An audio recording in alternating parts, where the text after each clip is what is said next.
I'm Susie Bright, and I'm talking today from the Human Sexuality Archives at the Cornell Rare and Manuscript Collection. And I'm here for a week, it's in September 2013, to begin the work of describing and archiving my donation, which is got me gasping for words because it's decades of photographs and recordings, audio, text records that detail the story of two things mainly: the lesbian erotic renaissance of the 1980s and 1990s, which exploded in the first women-created erotic magazines, movies, performances. Such things had literally never existed before in history. It was a first. And we also have, that was something I was in the center of as one of the founders and editor of On Our Backs. And another big portion of my archive is that I started to review the American erotic movie trade at a time when nobody reviewed the porn industry as a business, as an economy, as an aesthetic. It just was ignored. It was like on the wrong side of the tracks, and it was as if it didn't exist at all, but of course it did. There was no mainstream journalism on the subject, and there certainly was not a woman in that role in the business covering the actors, producers, discussing the material as if it was of cinematic and business interest. And I vowed that I wanted to be the Pauline Kael of porn, and that somebody needed to talk about this as if it was part of an independent film movement, which it was. So we have, let's just, to put it colloquially, we have Susie's porn files, which are vast, and then we have her lesbian sex files. There's a third portion, which I might not get to talk about today, but has to do with my high school activism, which taught me all the skills that served me so well later on. But I started as a feminist and a rabble-rouser and a labor organizer in high school, where we had our very own newspaper and published some of the same sentiments that I would publish years later in On Our Backs, in terms of the freedom to be who you really are, and the spirit of the First Amendment and the justice to be well served by it. We're going to take a peek at just a few things in my collection, kind of as if we're reaching into the Christmas stocking and pulling something out. One thing is that I couldn't have done this without the gifts of many of my colleagues and comrades at all the places I worked, all the collectives I was a part of. On Our Backs was created by a handful of women, myself. Well, here's a lovely picture of Debbie Sundall, who you'll later see in all kinds of clothes and guises. But Debbie was a remarkable, charismatic dancer, as well as a publisher and a writer and a sex educator. Debbie, myself, her lover and partner, Nan Kinney, my lover and partner at the time, Honey Lee Cottrell. Could you hand me that first issue of On Our Backs? Because I can show a picture of Honey Lee, too. Yeah.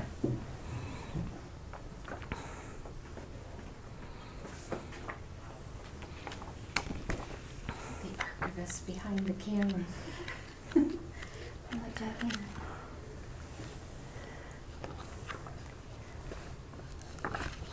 Just to give you an idea of our spirit and sense of humor that permeated our work, this is the first issue of On Our Backs, and Honey Lee was our staff photographer, and that just doesn't mean she was the head of the staff, it means she practically took every picture in the magazine. I mean, we were just getting started and we didn't have a whole lot of contributors, and she decided, since it was very much a, hey, what do you want to do? Because we're in charge, the inmates are running the asylum.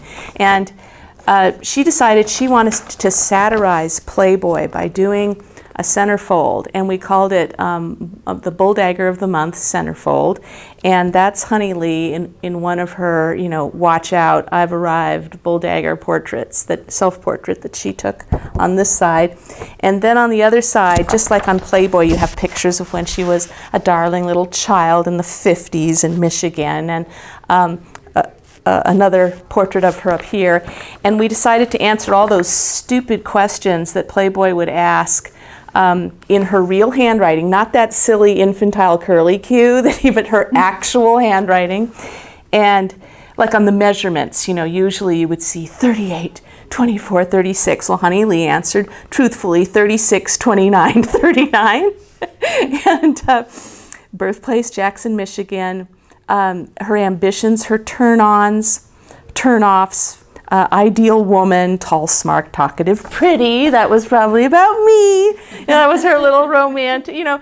And when it's your magazine and it's your first issue, you have all sorts of little inside jokes and that was very sweet to me that she said that. Her secret fantasy, this actually could be a Playmate response. She says, the back seat of a Rolls Royce on fur-lined seats after a picnic. Her turn-ons included my wooden dildo. Her turn-offs included Andrea Dworkin. I mean, it's just, we thought we were very funny, and we were, real smart asses. And this was one of the most, I would say the most talked about story we ever published, even though we went on for years and years, but we got 3 bags of mail about this centerfold. One was a bag of mail addressed to Honey Lee saying, oh my God, can I have your phone number? Where do you live? One woman even sent a picture of herself masturbating to this centerfold. I think Honey Lee said that was one of the greatest compliments she'd ever gotten in her life. The second bag of mail was from people who would send a tear out from Penthouse magazine of a, you know, some beautiful feminine blonde, and they'd say, this is what an attractive woman looks like. I'm a lesbian and I cannot believe you are publishing pictures of bull dykes and ugly old butches. It's disgusting.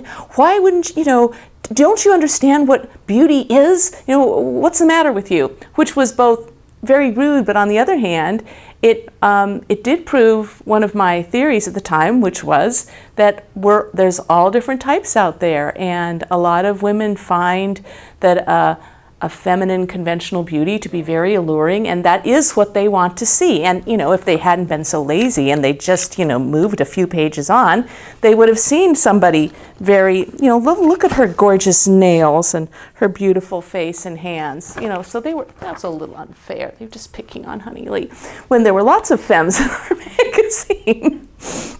There was a third pile of mail though, and that was the one that just showed the kind of political struggle that we existed in. This pile of mail was from women who said, I am rending my garments.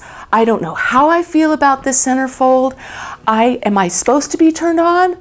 I wouldn't know. Am I supposed to be turned off? I don't know what to say. Should I know more about her personally? Is she a vegetarian? Someone actually asked us that. Is she a racist?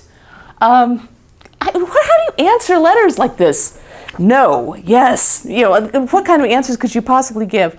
I am not sure how to tell if I am turned on, and I can't tell whether it is okay, whether I will receive, you know, the approval of my peers and people I care about if I determine what actually turns me on. So the sense of, I would say most of those women who wrote us were, I mean, this is a little mean to say this, but why not? I was a women's studies minor, I'll go ahead and say it. They were the women's studies crowd. They were people who were usually working very seriously and with great attention, usually in a university setting, to study the origins of patriarchy and oppression and the male gaze. And, you know, they were thinking a lot about the political and aesthetic issues of erotica and sexuality. And sometimes when you get cerebral about this stuff, you sort of have to pinch yourself, you know, kind of like, what is my visceral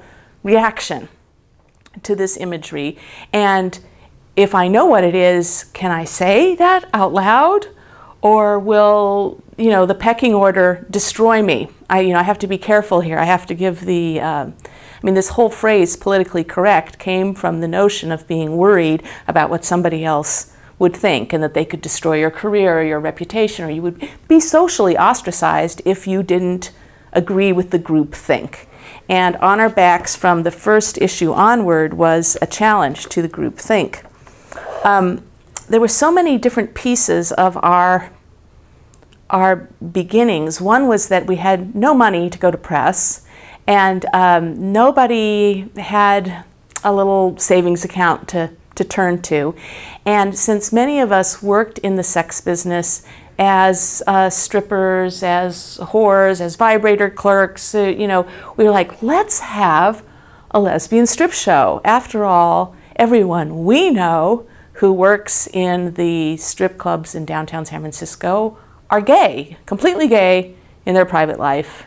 And their male customers probably don't know, or maybe they do, but the point is that I think that our friends would think it was cool to perform for other women. After all, privately, when we would have our own little parties and get-togethers, we would crank up the music and dance for each other and, show off. A lot of these women, like Debbie, were incredible athletes, and you'd be like, oh my God, look at this new stunt, that, and you'd show off to your friends some amazing backbend that you could do. So why not have a fundraiser, open it up to all the women of San Francisco? And it was a women-only event. We used to joke we were the last lesbian separatist event in America because we did not let any men in. And somebody said, well, what if a man came cleverly dressed as a woman? We were like, it doesn't have to be that clever. If somebody makes a commitment to appear as a part of the women's community, we're not doing panty checks, but believe me, this feels like a women's space when you're inside it. And yes, that first fundraiser that we had at Caesar's Latin Palace on Army and Mission, which was normally a Latin dance club, they'd never had a lesbian strip show before. It was so exciting. In fact, I have pictures of that first night. What does it say? Year of the Lustful Lesbian, 1984. We were so excited. That is Mickey Petrillo, our MC, who's also the cover model, and she's being goosed by Debbie there, I think. That's Debbie tipping Tamara on stage. That's Mistress Tamara. That's Celeste. This is Shelley Mars, who went on to be a really famous performance artist, is well known to those of you who enjoy theater in New York. And she had magnificent costumes. And we had a great time, and we raised enough money to put a down payment at the printing press. And our plan was, we'll get the first issue done. We will sell it at Gay Day, San Francisco Gay Day, big parade, big float, 500,000 people downtown San Francisco. There's lots of people selling hot dogs and t-shirts. We'll be selling on our backs. And we will make so much money, we were so optimistic, that we will pay the printer the rest of the balance. And well, that almost came true. We did make a lot of cash. I mean, we were mobbed that day, including by people, people who were critical, who were wary of what we were up to even before we'd start. I remember one woman took a copy and she said, if I find one Nazi image in here, we will destroy you. And I'd be like, one Nazi image? I mean, like, what? Who the hell? Who do you think we are? Like, yeah, we got together to do the very first women's sex magazine, and the first thing on our agenda was, World War II imagery. What do you want to come up with? I mean, it was as if, it was like being some kind of psychiatrist. Everyone who came to the booth would blurt out either their worst fear or their deepest desire. Like, are there any butches in this magazine? Are there any drag queens? Are there dildos? Are there vibrators? Is there SM in here? Is there voyeurism? Female nudity? I mean, do you show everything? Do you I mean, whatever they said, I should have been like handing out psychiatric bills like Lucy Van Pelt, 5 cents a pop. Whatever they said, it said more about them than it did about the magazine, but we kept a stiff upper lip. We kept saying, this isn't just about us, it's about you. This is our very first issue. We're doing the next one right now. If you want to be photographed, if you want to write a story, if you have something to say, we're all about authenticity. We're about diversity. There's, up until this point, lesbians have been portrayed only as sort of all girl action in men's porn magazines, and it's always been kind of like a Cocker Spaniel calendar, like for dog fanciers. It's been so removed.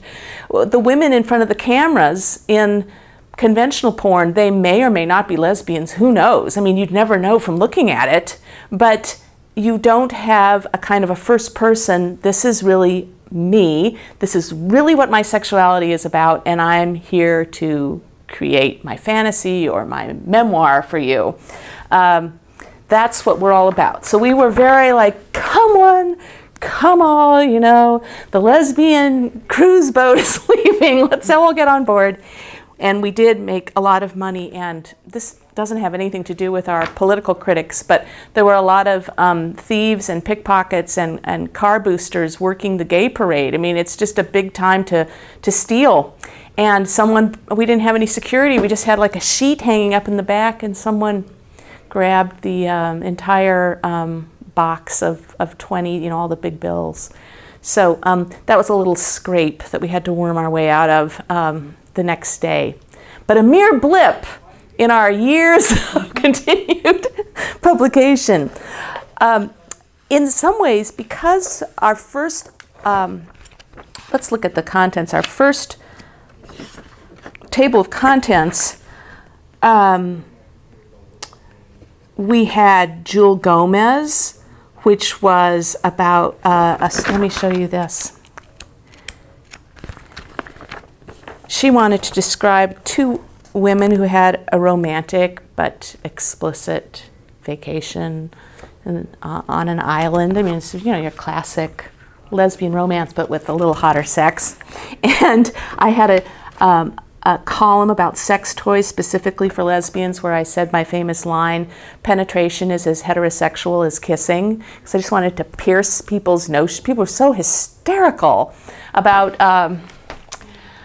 the idea that some people might like to do something besides oral sex or direct stimulation of the clitoral glands. And I'm getting all medical here for a moment, because there was a lot of political fallout from an anatomical misunderstanding. I wish I had a little blackboard here. But if you think the clitoris is just the little nub on the outside of your vulva, should I pull my pants down and show you? If you think that's all there is, that's like saying that the head of a man's penis is his entire penis. And if you said that, everyone would say, oh, you're so dumb. You know, there's this whole other part of it that sticks out. Hello? That, you know, well, women have exactly as much erectile tissue. It's just most of ours is internal. It's like inside plumbing, outdoor plumbing. And because the glans is extremely sensitive, and just like some men, you know, like, well, yes, I like that stimulation, but sometimes it can be a little too intense, so I like touching and stimulation, you know, my scrotum, or, you know, just the way men might describe how they like their entire genital area to be massaged or sucked or stroked. Women are the same way. And of course, our vaginal walls are not very sensitive. If we were, we would all die in unbelievable agony in childbirth. I mean, how could you bear it, right? But behind our vaginal walls is the internal body of the clitoris. And so by putting pressure in certain places, that's when people talk about the G-spot, or they say that anal sex feels pleasurable. It's because there's pressure on the internal body of your clit. So the rest of your cock is on the inside. Now, this was not commonly known when we published in the 80s. And so people would say, you know, how can you talk about something like a dildo or something like any kind of fucking?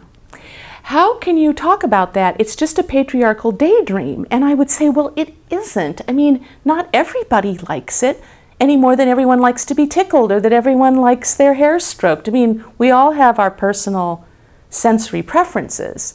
But people who really like it and really do get aroused, they haven't been in a patriarchal boot camp. It's just the way they're built.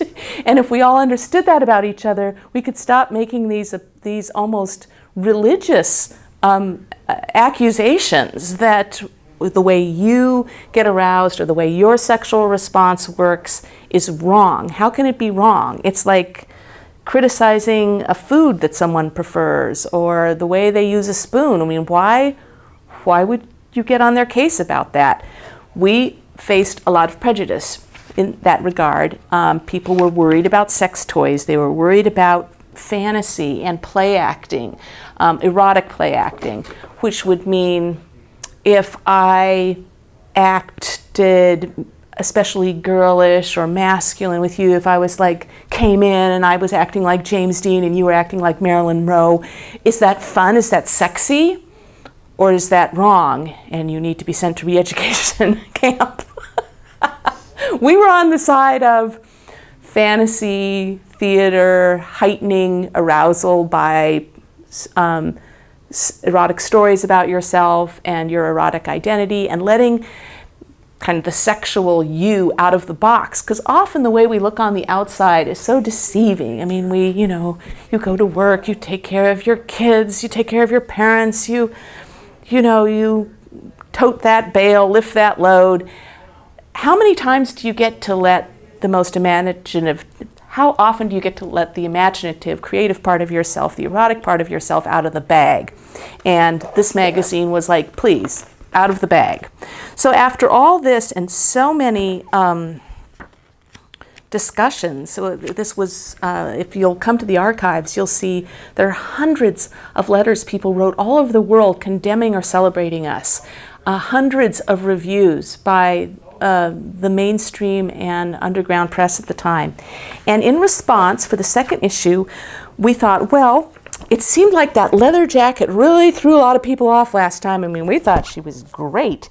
And I still think it's a fantastic, sexy, captivating image. But the very use of a leather prop, some people seemed scared. And we decided, well, we're going to give this, for our second issue, we're going to do something that is a lot more romantic and nature-oriented. And maybe the people who got so mad last time will give us a second chance. And this is a photograph by Don Lewis, and I love it. I love the emphasis on a woman's hands. This was something when I got asked to be the lesbian consultant on the Bound movie that the Wachowskis made. The first thing I said was, a lesbian's hands are her cock, and I want constant cinematic focus on the eroticism of the hands. And that certainly comes through in this photograph. And we were as proud of our softer, romantic, tender photographs that were set in nature as we were of any others. And I even hate to use those words, because you can have an SM portrait that is romantic and tender. I mean, of course you can. Those kind of descriptions can be used no matter what sort of sexuality is being displayed. But this was very much in the frame of something a little bit more hippie, a little bit more like Woodstock.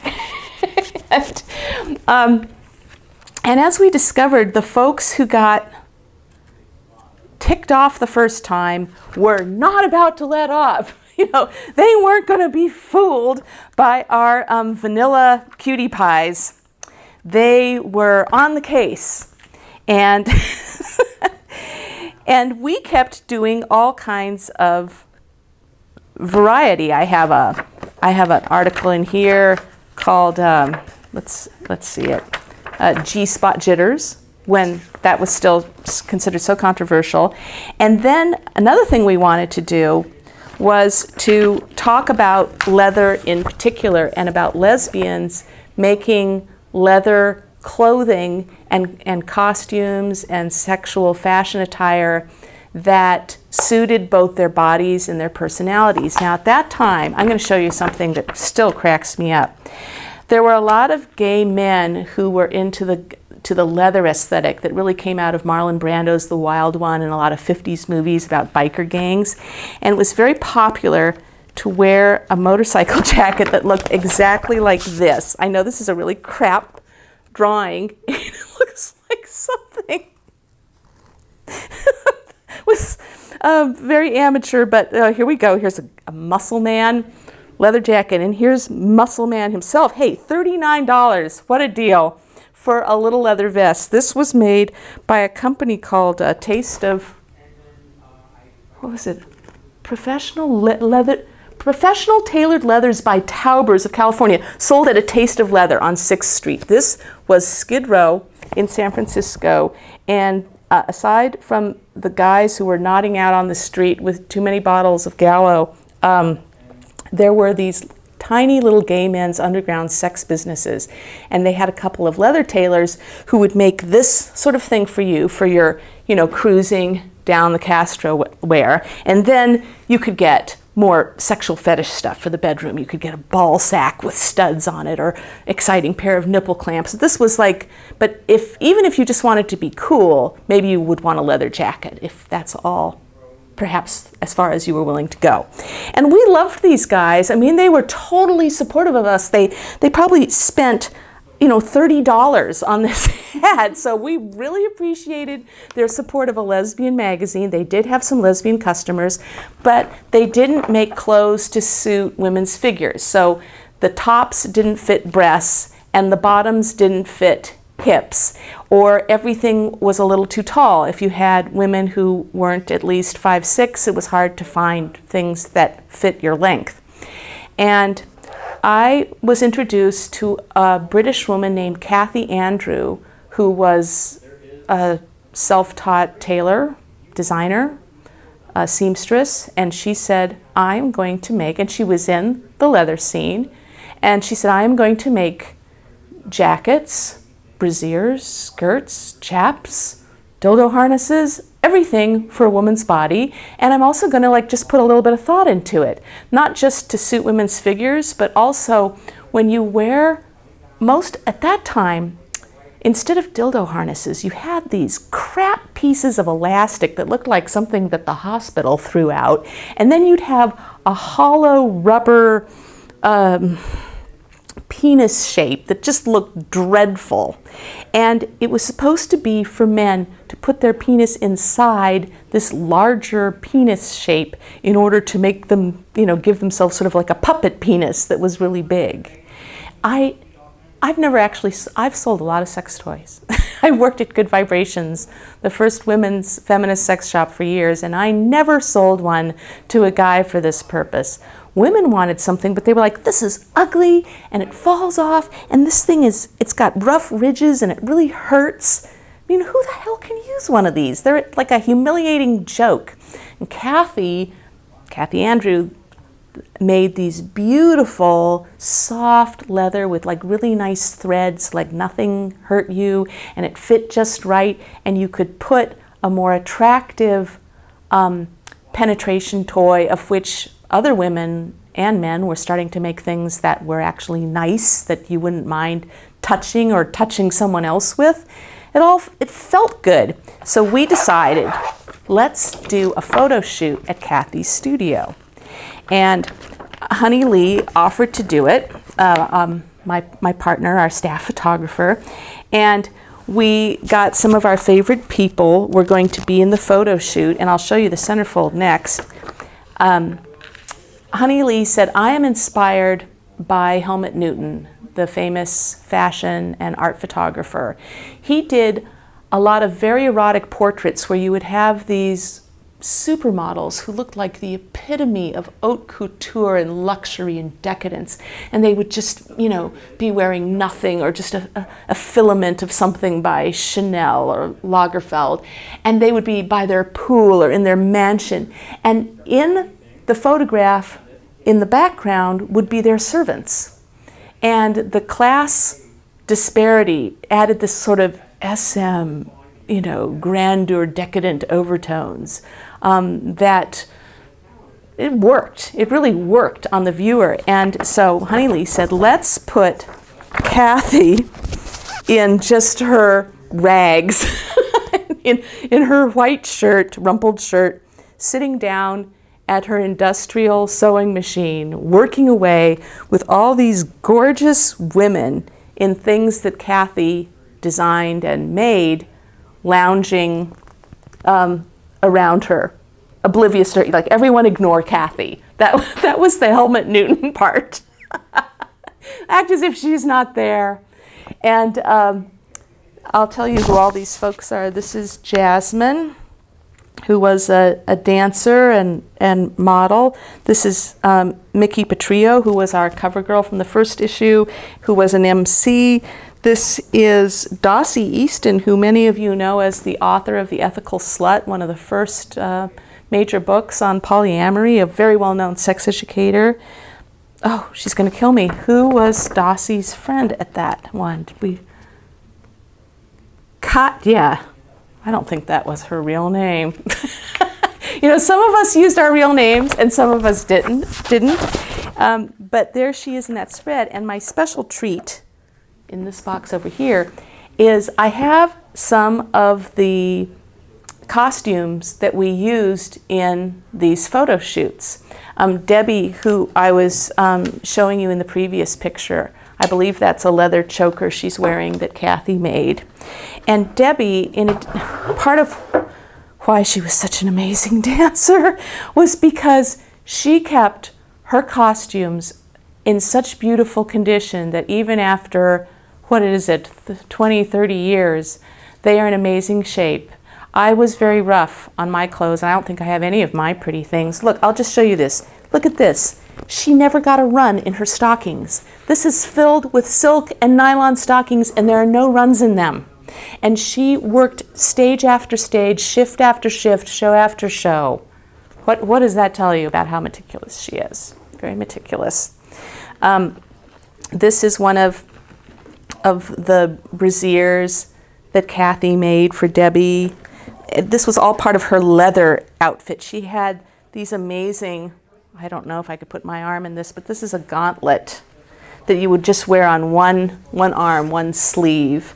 And then you might have a little riding crop or, you know, who knows, maybe a feather duster, but it's just a one-armed gauntlet. Kind of like, remember how it was very popular at the time, Michael Jackson would have on one glove. There was a whole 80s aesthetic about one glove, one gauntlet. And then this, look at that beautiful little waist corset. I look at this and I'm like, were we ever that small? What happened to everyone? But I just finding out that Debbie had kept these beautiful clothes and some of her famous outfits. I can remember the routines and the dances and the special times that she worked in these clothes. Many times she was, you know, photographed, or people would say, wow, you know, who was that persona? In her case, she had she worked a lot with the blacks versus the whites when she was in her leathers and her black costumes. She was often the devastating dominatrix type. And then when she would put on her little white gloves and her little white lace, she was like Miss Bo Peep. She had both those things going on. And if you spend more time looking at on our backs, you'll see some of us, if you wondered why did they pose over and over and over again, it wasn't because we were so egocentric. It's because in the beginning it was very hard to find enough models. And you had to, you know what the biggest demand was? You didn't have to have fancy clothes. We didn't care if you showed up in your jeans or your underwear or nothing at all. It had to do, were you willing to show your face? That was huge. So few lesbians were out of the closet to their job, to their family, to their neighbors, and they were absolutely convinced that they would lose all of those if they did come out, and they weren't crazy. It very much was the nature of things at the time. And those who were willing to go all the way and say, this is my actual name, and here's my body, and here's my face, and I don't care if you recognize me walking down the street. We either had extraordinarily cool and supportive families, or we worked in places like the sex business where it was kind of like being part of the circus. You know, like everyone else is the civilians, and of course they disapprove of you, but we know what we're doing, and we sustain ourselves this way. And so in the beginning, we invited everyone to join, but a lot of people were concerned. I actually had a wig collection. I should donate some of that, right? Where's the wigs? I should have brought those this time.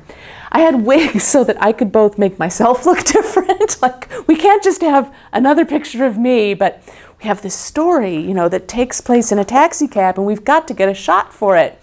So here, put a wig on someone we've used before, and it'll look different enough. We'll shoot it in different lighting, and no one will know that it isn't a different person.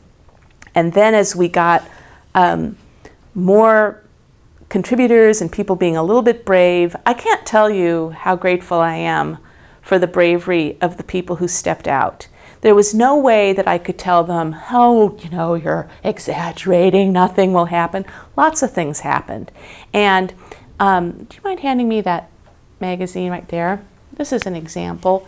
If you were the first in your crowd to come out as an honor backs model, Kitty Sway was very active as a poet in the Chinese American lesbian community, and this is actually her second cover for honor backs, but the first cover she did, oh my God, I thought the whole Downtown Chinese Association was going to blow up. There was so much controversy because she was the first. Same thing happened with our first African American models on the cover. It was as if everyone came to say, well, I'm not satisfied because you didn't do this and you're not that, and I thought your face, and you know, on and on and on. And I always felt like, really? Why don't you get in here? You know, whoever was going to be the first was going to take all the pressure and all the criticism. And one time we got a kind of a sincere letter from a woman in a rural town in California who said, why can't you have, I mean, I really appreciate what you're doing, but they're also punk rock. I'm a bank teller. Why can't you have a woman in a suit with a little briefcase and pantyhose? And she was so warm. She wasn't being mean like so many of the mean letters we got. She's very much on board. So I said, you should be in the magazine. Figure out some discreet way that you can do it, because honestly, the punk rock strippers, they're the ones who are saying they'll go for it. And I cannot get them into a pair of pantyhose. I mean, they'll take a scissors to them. So, but if you got dressed up in what you find sexy and attractive, we'd publish it. Are you kidding? We'd love to have you. We are trying to fill a giant hole. There's nobody here, and everybody who poses for honor backs is a first. You're the first bank teller. You're the first plumber. You're the first dog catcher. Whatever you can do. I remember the first woman in the military. I mean, talk about taking a risk. She took nude photos and photos of herself in uniform. I mean, she was, what do you call it, asking for a discharge. She sent those photos and we published them. And she just, could kind of tell she wasn't going to be in the Army for very long. But boy, she decided to go out with guns blazing, so to speak. And we treasured that. We didn't feel above it. I mean, we'd all made huge sacrifices, both physical, financial, family-wise, I mean, everything. In a way, you couldn't do this if somebody had said, this is what it's going to involve. You're going to be arrested. People will try to kill you with guns, knives, and bombs. People won't speak to you. You will be ignored. Professionally, you will get nowhere. You won't be able to get a bank account. You won't be able to get fire insurance. Everyone will treat you like a criminal. You will be written out of the history books. I mean, if somebody had said all this and said, okay, sign here that you understand that this is what's going to happen, well, who could have agreed to that? We didn't come to it in that spirit.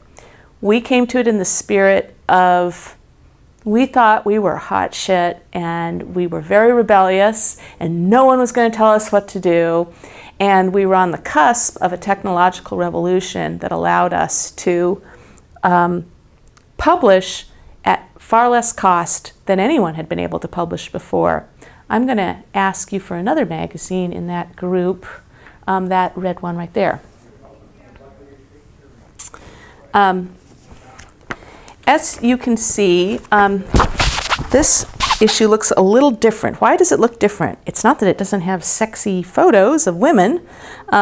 If you'll notice, the typesetting looks a little bit different. That's because it was using Apple's desktop software. It was called PageMaker 1, and it was designed as a way for anybody to be able to publish and lay out magazines on their screen instead of cardboard, halftone typesetting materials on actual, physical objects.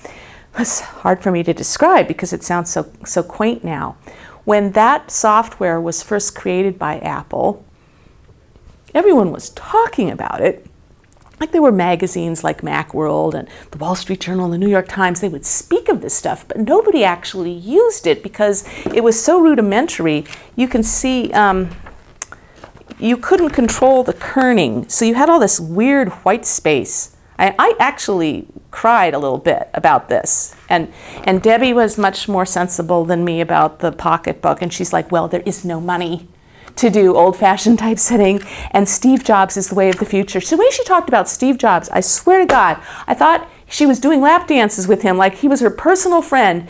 So we're going to do everything that Steve Jobs says. And she brought back to her home, which was our first office, one of the first Apple PCs. This was 85, the beginning of 85. And she put it on the desk and she said, from now on, the magazine is being produced in this computer. And you know what I did? I actually started shaking and I got kind of choked up. And I said, I'm really bad at math and I won't be able to use the computer. I barely passed 9th grade algebra. And Debbie was like, don't be such a baby. Look, there's a tape cassette that you put in your stereo and it tells you how to operate the computer. I'm like, great, I might as well just quit right now. I'm never going to be able to do it. I'm being basically thrown out. All my talents are nothing because we have to use this horrible computer. And you put in the tape cassette. Just think that they did this to teach you how, and the first thing you heard was, oh, and then this really nice woman's voice said, the button on the right is the power button. Reach over to the power button and press on. And look, it was like step by step. And I did.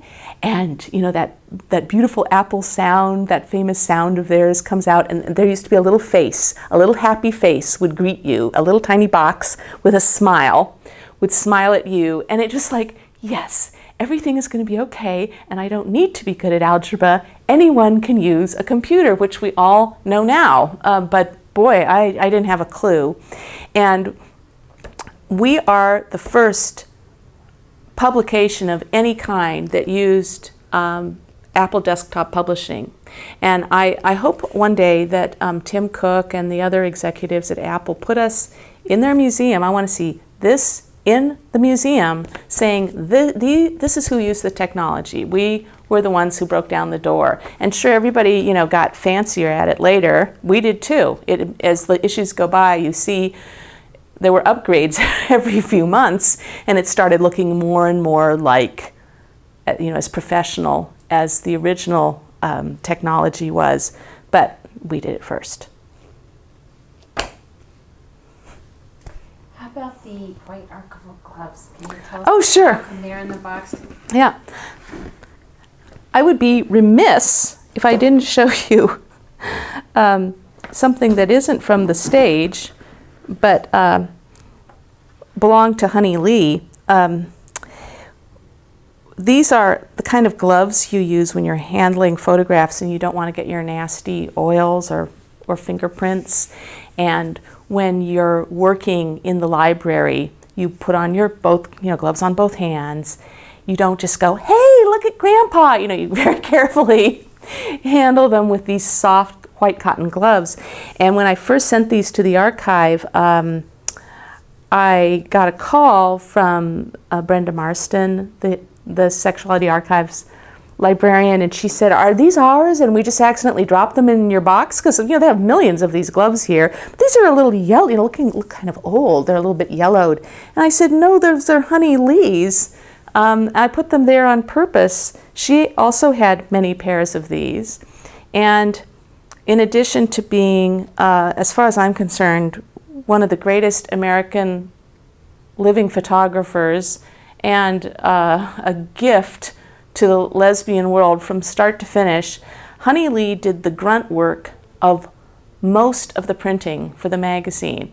We were lucky in the city of San Francisco, after Harvey Milk, our famous gay city supervisor, was assassinated. One of the things that happened in his honor, he was a photographer and a Photoshop entrepreneur, and there was a photography lab made in his honor that was a public photo lab, just like the public library. And you bought a card and you could go in, bring in your, develop your negs, do your film, do your print work. And it was by far the least expensive way to work if you didn't have a private photo lab or you weren't a young student with a school. None of us were in school and had access to that. So Honey Lee was at Harvey Milk Photo Lab almost every day of the week, not only printing her own work, but that of other people who didn't know how to. She was a film major. She'd made film. Honey Lee had worked at the highest levels of photography and film, so she had the skills. And she taught all of us at the magazine. I didn't know anything about photography. Honey Lee taught me everything I knew about how to handle things and how to have some longevity with the prints, what a good print looked like, how to make sure it lasted, how to print so that the press that we went to would get the best reproduction out of it. It was amazing, so many of the people we met who brought enormous skills and just donated them. There was no way we could ever repay her for what she did. She was working, she had occasional freelance work as a photographer or printer. She printed for Ruth Bernhardt, who many people know as part of the Ansel Adams, Edward Weston group. Ruth was a closeted lesbian until she died, but she did very beautiful work that a lot of people see the lesbian context. Often the models were her lovers. And Honey Lee could have been Ruth's full-time printer because Ruth was elderly and she needed someone who was expert. But she didn't want to just work round the clock in a lab on someone else's work. She's a very original, stubborn, I'm going to do it my way kind of artist. I can say that because we're so close. And I think she's the greatest. But she was not the kind of person who would end up being someone else's studio assistant. That would just have been impossible. She had to do her own work, and there was a lot of it that was marvelous. Why don't you hand me the calendar? I can show you some other classics. One thing that was a lot of fun for us, this is our 1989 calendar, the only calendar we ever did. Who doesn't want to do a calendar? Whenever you're crazy about something, you always want to do a calendar of it, and we were no exception. Our second staff photographer, Jill Posner, who did a tremendous amount of work in England that inspired the lesbian community there. She came to the States, started working with us, and she loved doing lesbian overt sexuality in famous places. That really is Big Ben, and these are the two models making out over the Thames. And that was pretty daring at the time. This is a photograph, if you want to know what I looked like at the time and what Honey Lee looked like. This is in our apartment, which was also our workspace, studio. This is the bathtub, which is also the kitchen. It was a basement apartment on a hill, so there was tremendous light coming in, and all the plumbing was at that end of the house, so that's where the tub was, and also the sink and the stove. One of our friends, Mariette Pathy Allen, who was doing very avant-garde work, really a pioneer in transsexual and cross-dressers in New York City, came and photographed us there. And that's Honey Lee smoking her ever-present Sherman. She was a very, very fond of those Shermans. And I always, oh, this is here, I'll tell you a secret part of this photograph. Up in the corner, you see some poster on the wall. And if you look at it, I don't know how closely the camera can see it, it appears to be a beautiful woman's thighs and the body of her torso in some kind of leather harness. Well, those of you who are pop cult savants know that that is Vanessa Williams, the former Miss America, who became the famous actress, producer, musician. When she was crowned Miss America as a young thing, almost the day after she won her tiara, Penthouse and some other news organizations said, you know, when she was a little younger, she took some really naughty pictures. She dressed in leather and in a dildo harness, and we've just discovered them, and oh my God, you know, here you thought she was so great and that she was the first Miss Black America and how wholesome that was. Well, she's really a slut. You know, I mean, that was the intonation of their editorials. And the Miss America pageant had more prestige and attention at the time, and people actually took them seriously, and they were so mad at her, you know, like, here, we let a Negro win. Oh, sorry, I didn't mean to be so noisy. We let a Negro win the Miss America beauty pageant. You know, for them it was just, you know, it's not a nice little white girl from next door. It was such a big deal for them. And it turns out she did something disreputable. Well, we're just furious. And they took away her title, and I suppose they expected she would crawl away in shame, never to be heard from again. Well, she is the most famous Miss America that ever lived. She went on to produce a hit single.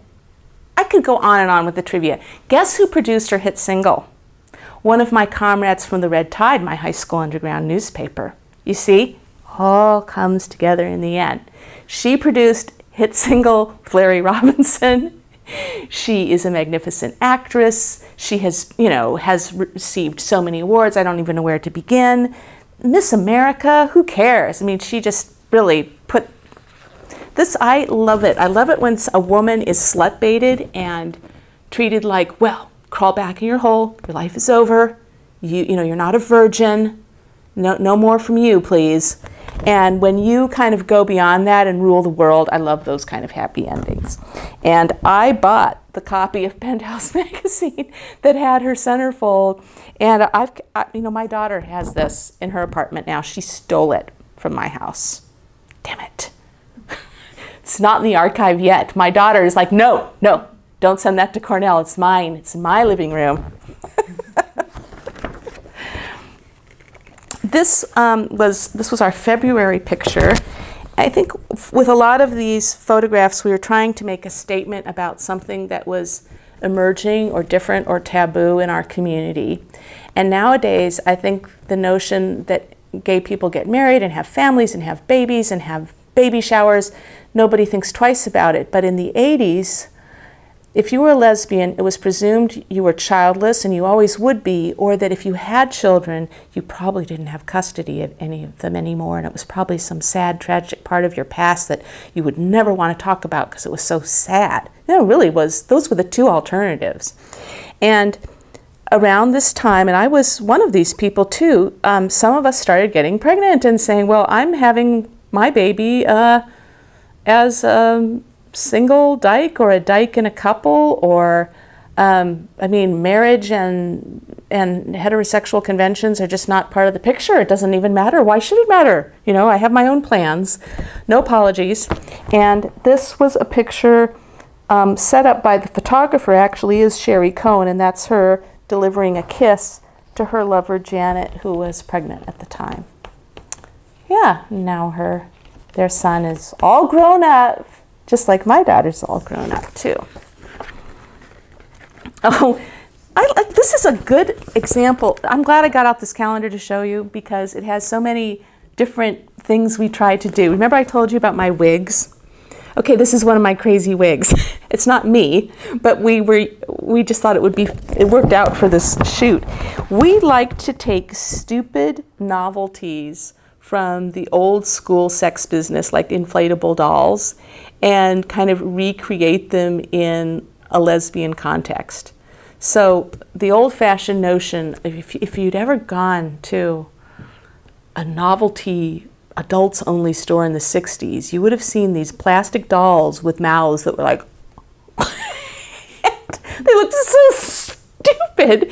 And the insinuation was, you are so lonely. You are so hard up. You buy one of these dolls, or you prefer a doll, a doll. In some ways, that part actually appealed to me because as a child, I loved my dolls, and I did prefer them to most people. I'd rather play with my dolls. So maybe there should have been a more sympathetic understanding, but the manufacture of these dolls was looked ridiculous. But we thought, wouldn't it be fun to get some of them and have girls make love to them instead of boys? That is by Tracy Mostovoy, who now works under the name Leon Mostovoy. And I think she was we would have these contests to try and find new photographers. And I remember when Tracy won, she sent a photograph in the mail, and I was like, she's really talented. Find her, hunt her down, bring her into the fold. Oh, this is a famous photo. This is by Morgan Gwenwald, originally a Floridian who was involved in the lesbian feminist movement there, then moved to New York City, was instrumental in the gay liberation movement and the creation of the Lesbian Herstory archives. And one of her best friends was Joan Nessel, who's one of the models here in the old-fashioned stockings and black slip. Joan's lover at the time was a woman named Deb. I'm sorry, I've forgotten her last name. Adele. That's right. Thank you. And Joan and Deb were devoted to the lesbian movement and to their history archives in particular. And they did a shoot in Central Park. I mean, you would never know that, but we knew that. It meant a lot to us.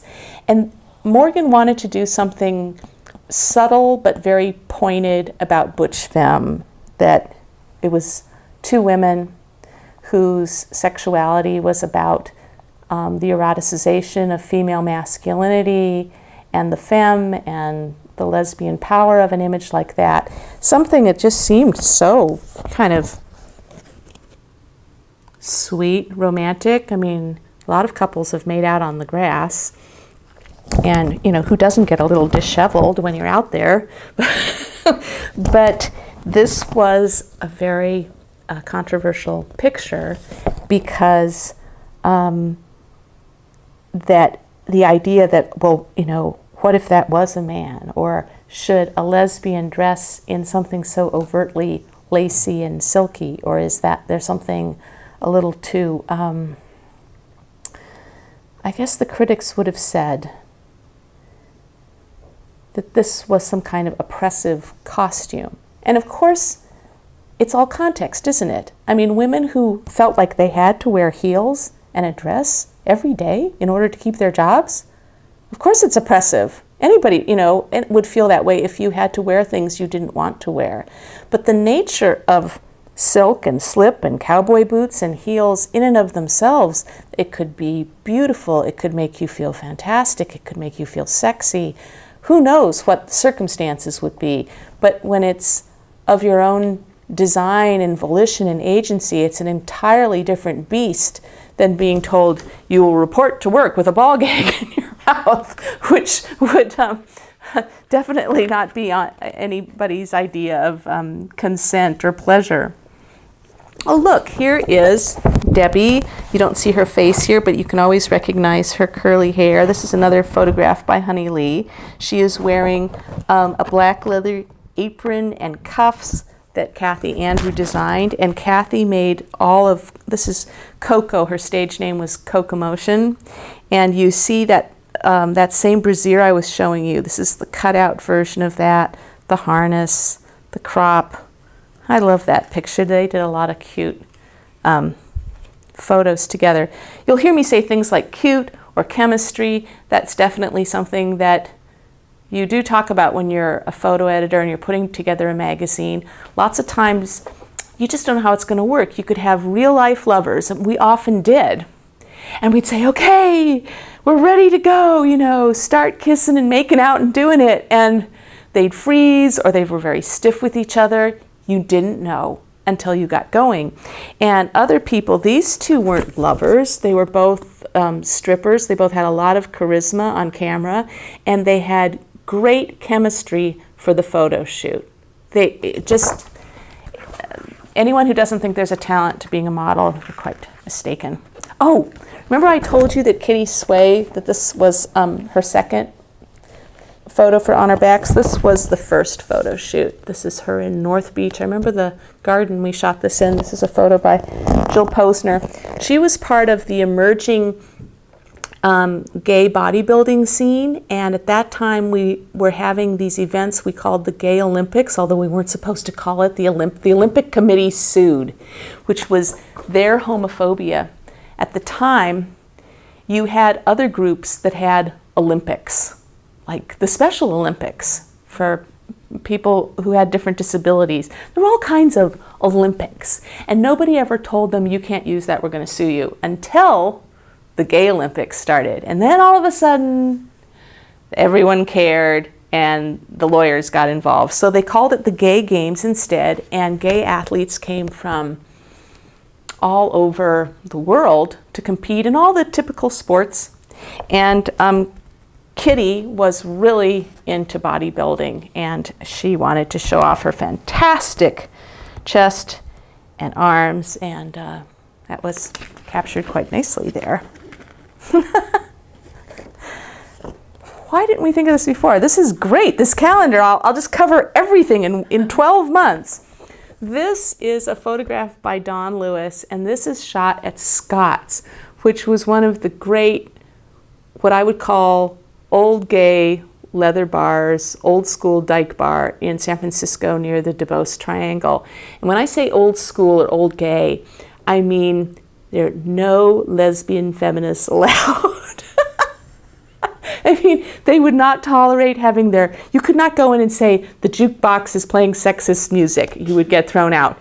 You could not go in and say, I resent leather and butch women. You would be thrown out. You could not go in and say, I'm shocked, simply shocked to see drugs being used here. Again, you would be thrown out. It was never, on one hand, I'm sure if you'd gone there, you might have wished that some things had a little bit more feminist consciousness. But the fun thing about it was that it was unapologetically gay, kink, and was completely par for the course. It was essentially a no civilians allowed kind of bar. There's a lot of great photo shoots you have seen throughout gay and lesbian history were shot at Scott's.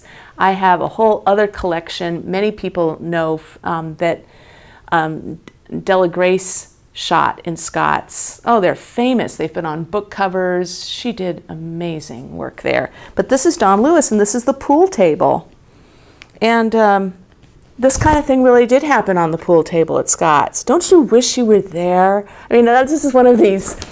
There's certain pictures that are story pictures. Look at all the cornball stuff. This is like some kind of Western scene. There were all these props in the bar that were like left over from God knows when, from the 50s. This funny little Cupid for Valentine's Day. It's that little highlight on that heel that really does it. Don't know who the models are. They're not models, right?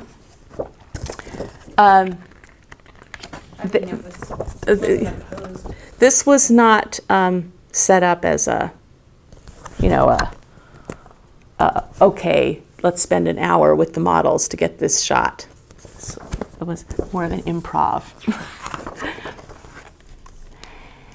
Here we have our September gals. A lot of the fun of this is in the details. They have these nasty little magazines about prison sex and kind of Times Square naughty bookstore magazines. They are masturbating in a field, in an old car, in leather jackets. These two, Laura and Ellen, were the ones who brought Barbie dolls. Not in this shoot, but in other shoots. They brought in Barbie dolls and did filthy things to their Barbies. Were very funny, and you know, why Mattel didn't go after us? Sometimes we would be ignored because we were so outcast. And I'm glad, because we didn't have any money. I mean, maybe that's why they never did anything, because there were no deep pockets and they knew it. Other times we got a lot of attention for breaking some little rule that we hadn't even anticipated. Well, October is very special. This is the late T. Corinne, probably one of the best-known lesbian and lesbian feminist artists. She was a painter, illustrator, photographer, writer, classically trained at Pratt. And she and Honey Lee really innovated the nature of women's vulvas and natural photography and using elements in nature. T was the author of the Cunt coloring book, which is still selling and very popular today, which is so much fun. If you don't have a copy, you know, why, and you like coloring books, you really ought to get it. But this is an example of where she had been taking pictures at low tide of seaweed and, you know, lots of beautiful scenes on the beach. And then she would take another negative, a close-up of women's cunts, and she would sandwich them in different ways and get an original print. So this is pre-Photoshop, so each one of these was one of a kind.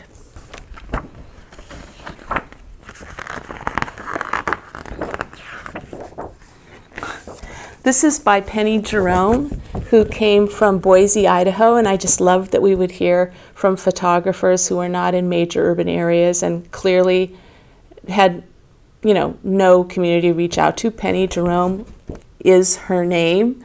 You know, one of those brave people who just was, why not? I want to do this. I want to be part of it. And this photo is not, in another context, I don't think it would draw a lot of attention because we are accustomed to seeing two lovely, pretty young things, you know, pearls and lingerie. But we wanted it in an On Our Backs calendar because we wanted to show that femmes can enjoy each other too. Or for all we know, one of these women is a butch and drag. You have no idea unless you ask. But it was us sort of saying, we can play this way. You know, we don't have to have on a leather jacket. We're fully aware of the entire spectrum. And last, she's occupying quite a bit of my talking today. This is Mickey Petrillo again. Just a really nice, defiant female nude by Happy Hyder. And I think I'm going to have a little bit of a break and a little bit of water. But we'll be making a lot more of these movies.